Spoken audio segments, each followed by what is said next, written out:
Hey guys, it's Oluvids and I'm here to talk to you about the new Square Enix game, Voice of Cards, The Isle Dragon Roars.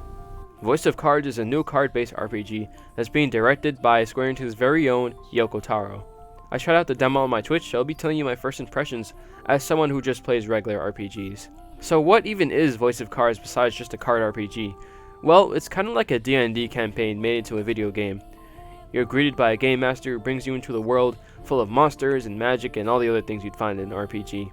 You control 3 characters that each have their own abilities. Also, the world itself is made of cards, from the characters to the towns and even the overworld. You'll be hopping around the cards as a little chess-looking piece as the game master narrates the story of this adventure.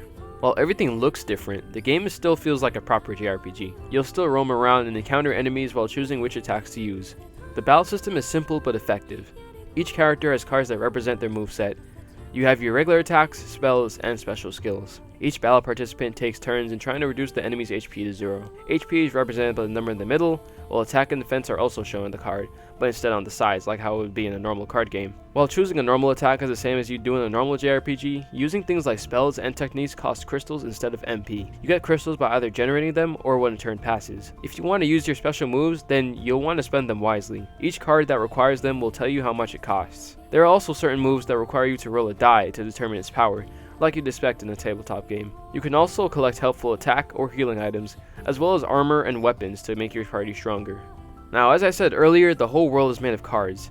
When you're traversing the land, the cards will flip over and show what type of terrain it is, whether it's just grass, a mountain, stairs, a door, or an NPC that you can interact with. I will say, the fact that all of the cards are face down until you hop onto them kinda adds a bit of suspense because you really don't know what you're about to run into. It also makes me explore a bit more just in case there's something hidden among those face down cards.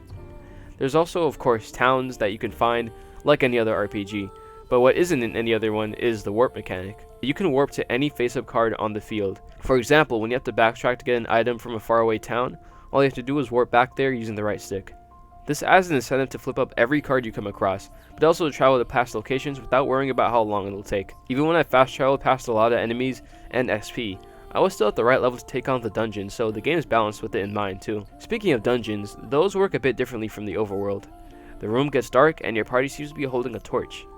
In this scenario, you can only fast travel to the spots that are lit up by said torch. You'll also encounter doors that require you to find keys and treasure chests, so there's another reason to flip up every single card. Overall, this game is something I can recommend to anyone who likes JRPGs. It has a solid combat system, a nice world, a plot that's 10 times more interesting than it should be thanks to the narrator, and of course some nice character designs. The soundtrack is also pretty good, as well as the characters, including the NPCs who are all expanded upon on their card descriptions. If you're interested, you could try out the demo on Nintendo Switch, PlayStation, or Steam. Or you can purchase the full game, which just came out. That's going to be it for today's video. Hope you guys enjoyed. If you did, definitely leave a subscribe and a like, and I'll be seeing you guys on the next one.